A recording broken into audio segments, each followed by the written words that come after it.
Hello. Now that the weather is finally nice and warm, we've got lots of flowers blooming. These will be blooming soon. You can see one of these, and more will be on the way. One tiny little purple flower here poking through.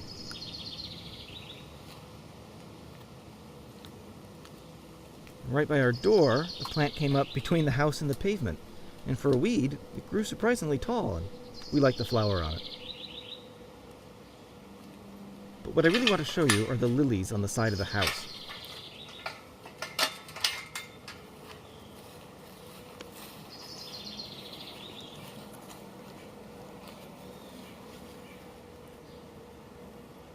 This first one has been nibbled off.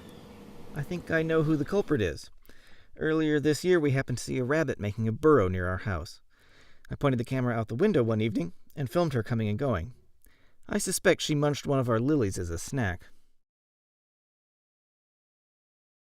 Moving on, these two were allowed to grow, but it seems they won't bloom this year.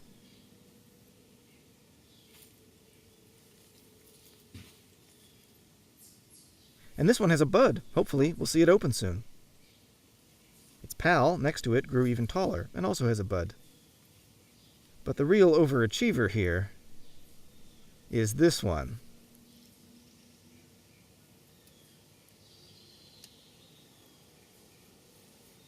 It grew all the way up to our windowsill and then made 3 blooms.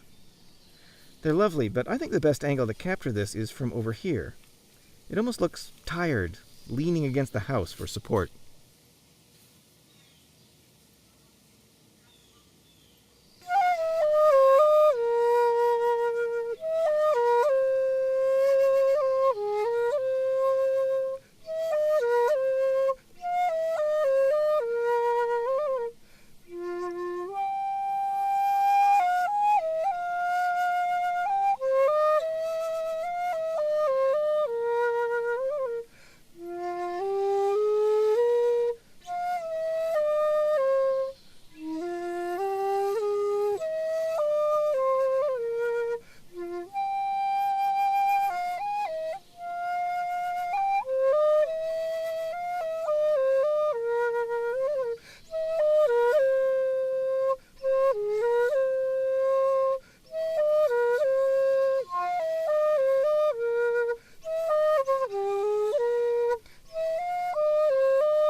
The flute this week is this unusual instrument. I got it from a group of my friends back in college. They all went to a Renaissance festival together, but I was too busy to go, and they brought back this flute for me from a maker who had a booth at the festival. It's made of bamboo, but not in the same way that any Asian instruments are made. That said, it does have the same basic 6-hole fingering scheme as a shinobue or diza, but with no extra tuning holes at the end. Its open fingerings make an E-flat scale, which, in terms of transposition, makes it a flute in D-flat, or the equivalent of a shinobue -1, or a low A-flat diza, although I've never seen a diza that low.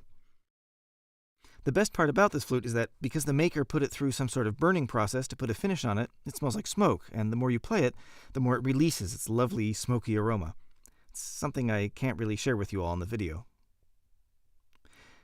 As for the melody, it's summer, it's hot, this Lily and I are both tired, so I wrote a very simple, restful melody.